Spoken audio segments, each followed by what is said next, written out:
देती दुखों से किनारा, मुरली अमृत की धारा है धारा, जो देती दुखों से किनारा। भूले जीवन में हो जा शिव बाबा मुरली में समझाए, भूले जीवन में हो जा शिव बाबा मुरली में समझाए। तुम्हें देवता बनना है प्यारा, देखो गलती न करना दोबारा। ओ मुरली अमृत की धारा है धारा, जो देती दुखों से किनारा।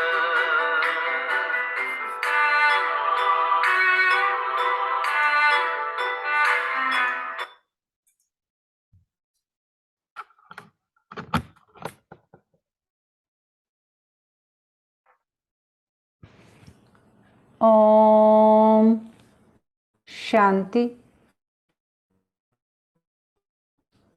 ओम शांति।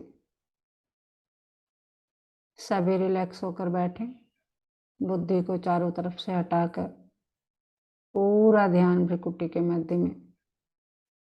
ये मुझ आत्मा का निवास स्थान है। मैं आत्मा शरीर की मालिक हूँ। मैं आत्मा इन कर्मेंद्रियों की मालिक हूँ। मैं बहुत भाग्यवान आत्मा हूँ कि परमपिता परमात्मा शिव बाबा ने मुझे अपना बनाया है और रोज मुझे गुणों से, शक्तियों से, ज्ञान से भरपूर करते जाते हैं। तो इसी नशे में स्थित होकर वाह मेरा भाग्य, वाह मेरा बाबा और वाह ये ड्रामा, और मैं बाबा का, बाबा मेरा, हम सभी आत्माएं अपने परम पिता परमात्मा शिव बाबा के महावाक्य सुनेंगे। ओम शांति। आज 17 नवंबर 2022 बाबा के महावाक्य हैं। पहले सुनते हैं मुरली का सार। मीठे बच्चे, तुम्हें जितना बाबा कहने से सुख फील होता है, उतना भक्तों को भगवान व ईश्वर कहने से नहीं फील हो सकता। जो अपनापन जो बाबा कहने से आता है ना, उतना हे भगवान, हे ईश्वर, हे परमात्मा कहने से उतना फील नहीं होता जितना बाबा कहने से सुख फील होता है। प्रश्न है, लोभ के वश लौकिक बच्चों की भावना क्या होती जो तुम्हारी नहीं हो सकती? लोभ के वश लौकिक बच्चों की भावना क्या होती जो तुम्हारी नहीं हो सकती? उत्तर, लौकिक बच्चे जो लोभी होते वे सोचते हैं कि कब बाप मरे तो प्रॉपर्टी के हम मालिक बने। तुम बच्चे बेहद के बाप के प्रति ऐसा कभी सोच ही नहीं सकते, क्योंकि बाप तो है ही अशरीरी। यहाँ तुमको अविनाशी बाप से अविनाशी वर्षा मिलता है। गीत आज की मुरली से, मुखड़ा देख ले प्राणी। ओम शांति। ओम शांति। जब दो बार कहें तो एक बाबा कहते हैं, एक दादा कहते हैं। एक को आत्मा, दूसरे को परमात्मा कहा जाता है, अर्थात परम धाम में निवास करने वाले हैं, इसलिए उनको परमात्मा यानी परमात्मा कहा जाता है। अब आत्मा और परमात्मा का संबंध क्या है? एक बाप और अनेक बच्चे हैं। मनुष्य जब पुकारते हैं तो अंग्रेजी में भी कहते हैं ओ गॉड फादर, तो पिता हुआ ना। सिर्फ परमात्मा व प्रभु ईश्वर आदि कहने से इतना मजा नहीं आता। बाप कहने से सुख मिलता है, बहुत सुकून मिलता है। पारलौकिक बाप है ही सुख देने वाला, तब तो भक्त मार्ग में इतना याद करते हैं। पारलौकिक बाप सुख देने वाला है, तभी तो बाबा कह रहे भक्ति मार्ग में इतना याद करते हैं। गॉड फादर अर्थात वह हमारा पिता है, यह भी कहते हैं। हम सब ब्रदर्स हैं, ब्रदरहुड कहते हैं।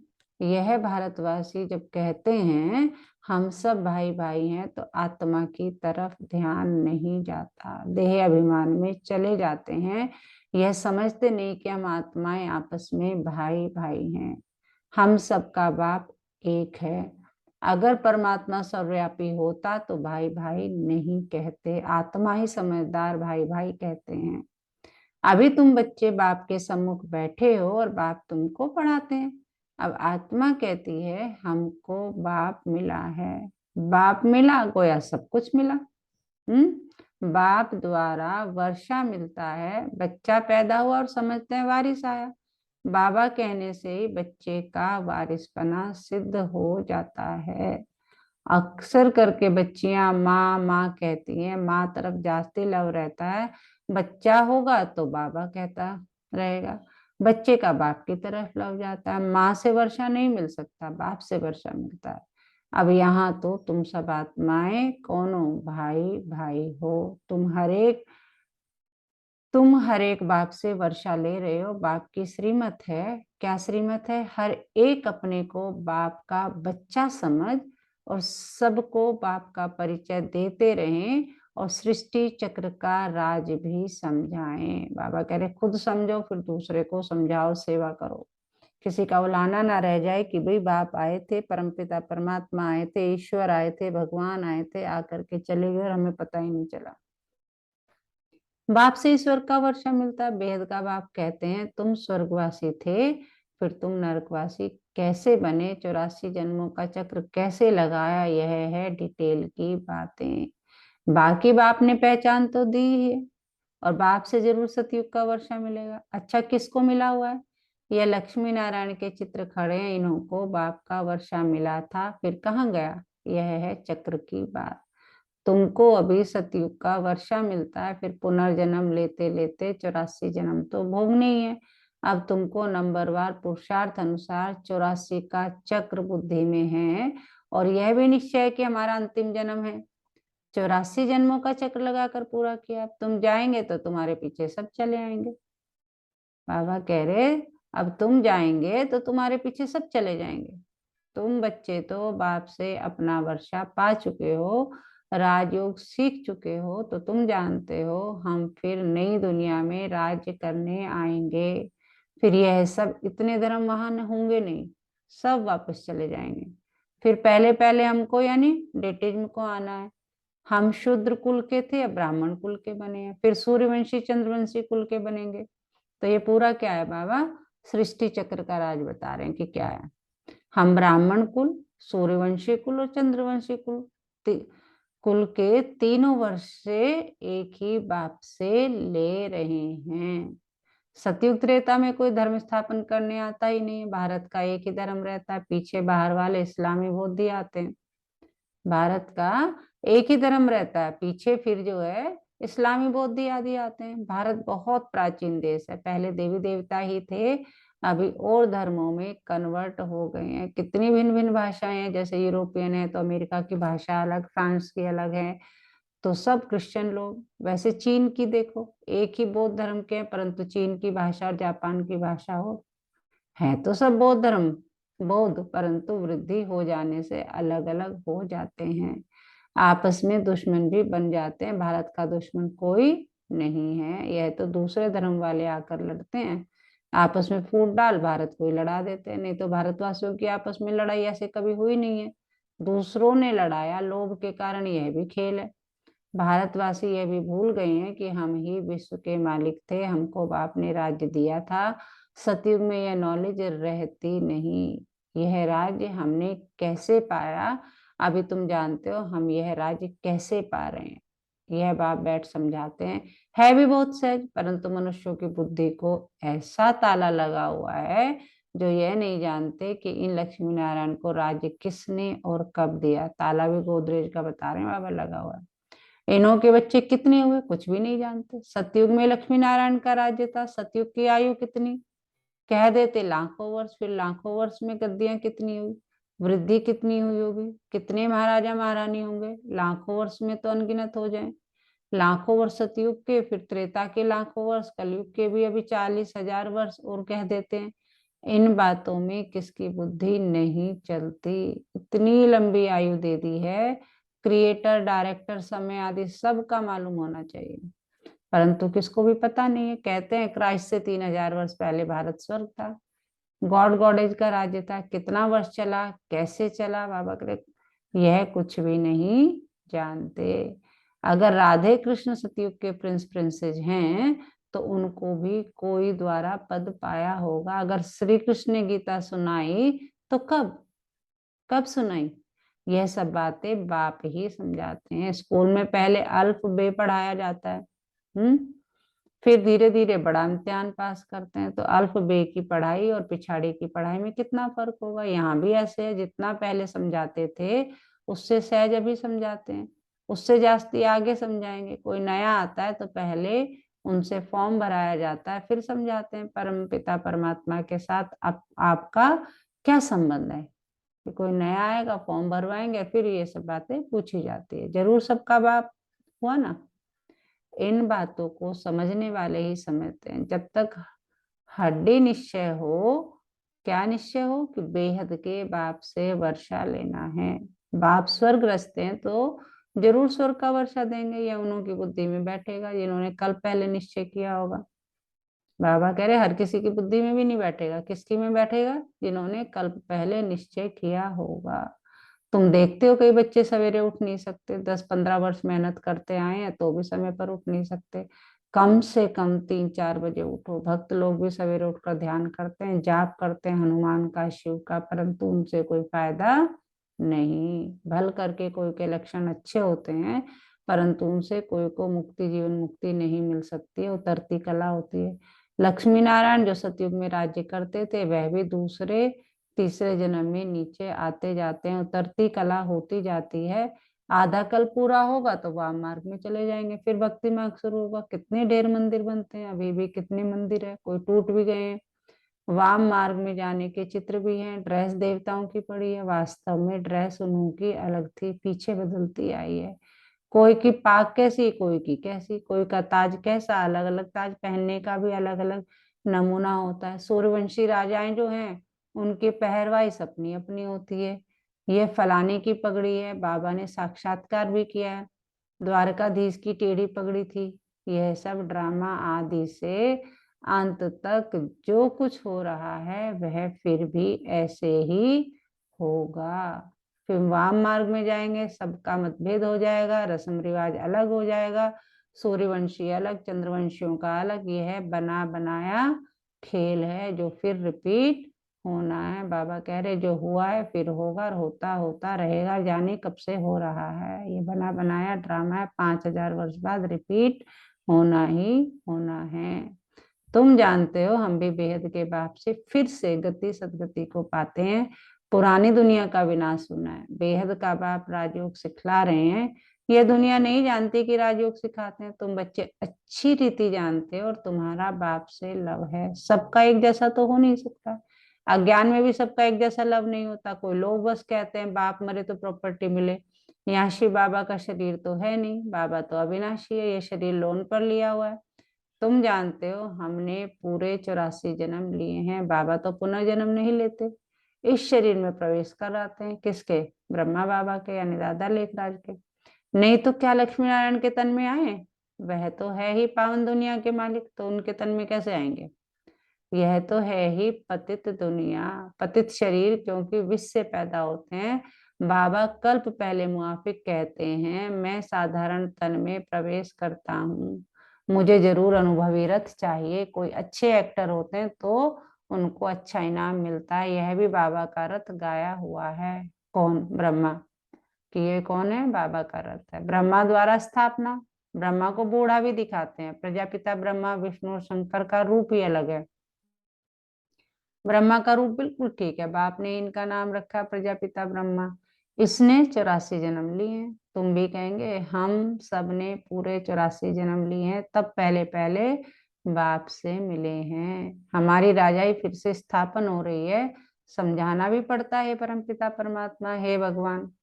तो भगवान जरूर बाप को समझना चाहिए, परंतु मनुष्यों की समझ में नहीं आता है कि सभी आत्माओं का बाप निराकार है, पिता है। तब तो भक्ति मार्ग में सब याद करते हैं, भक्ति मार्ग में भगवान को याद करते हैं, है पिता तभी तो याद करते हैं। कहते में तुम ही हो, माता पिता तुम ही हो। आत्माओं को सुख मिला था तब दुख में याद करते हैं। तुम भी आधा कल बाप को याद करते आए हो। शुरू शुरू में ही सोमनाथ का मंदिर बनता है तो जरूर बाप को ही याद करेंगे, जानते हैं ये बाप का मंदिर है, बाप ने ही वर्षा दिया है, तो पहले पहले मंदिर भी बाप का बना है।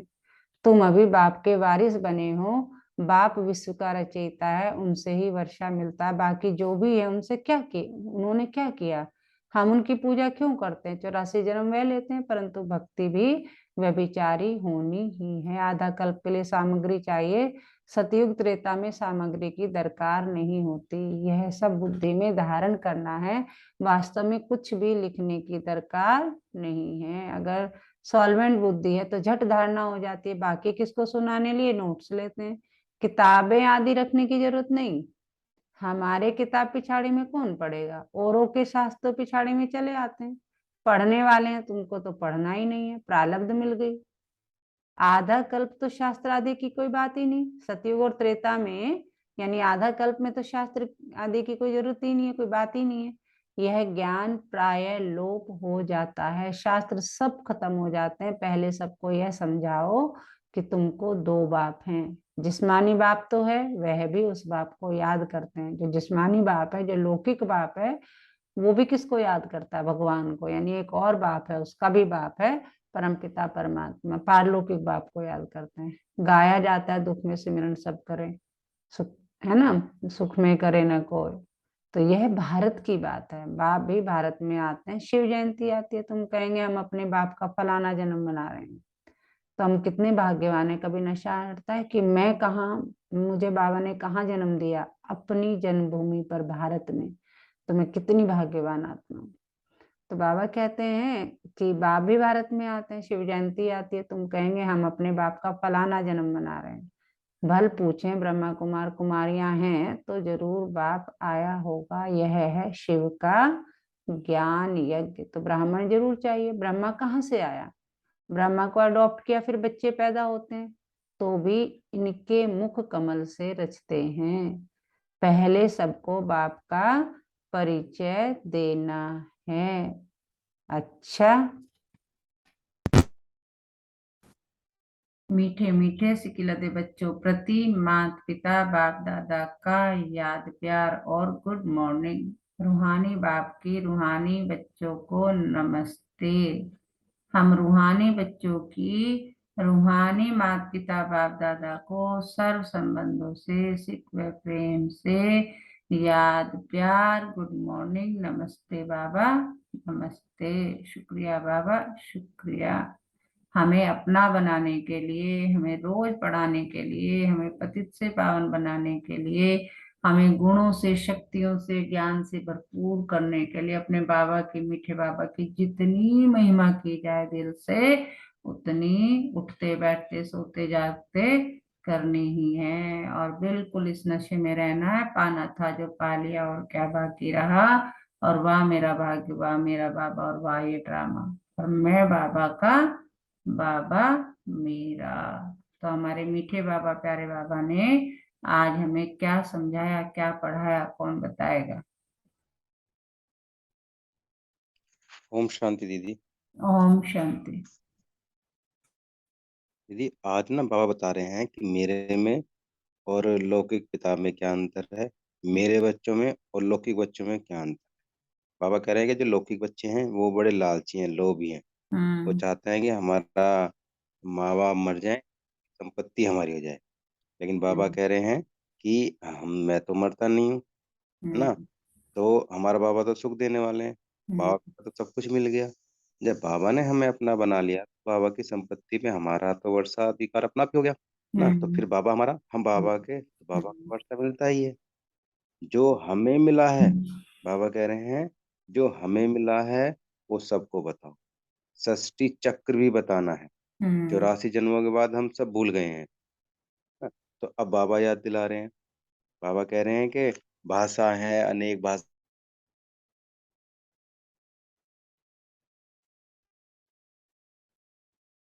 भाषाएं हैं, अनेक वेशभूषाएं हैं, है ना, अनेक देश बन गए हैं, लड़वाते हैं।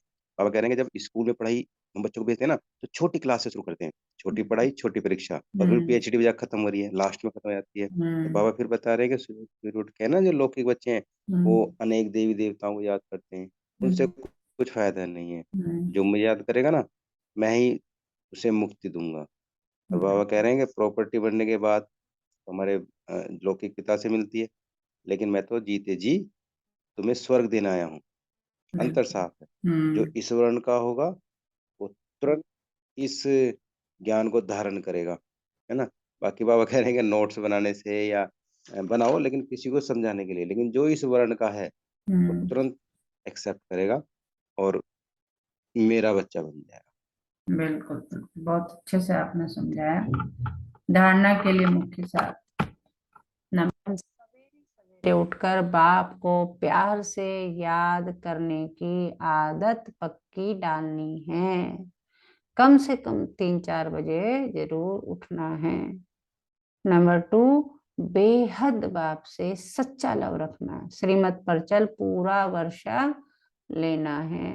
वरदान है आज की मुरली से, कंपेनियन के साथ द्वारा सदा मनोरंजन का अनुभव करने वाले कंबाइन रूपधारी भव।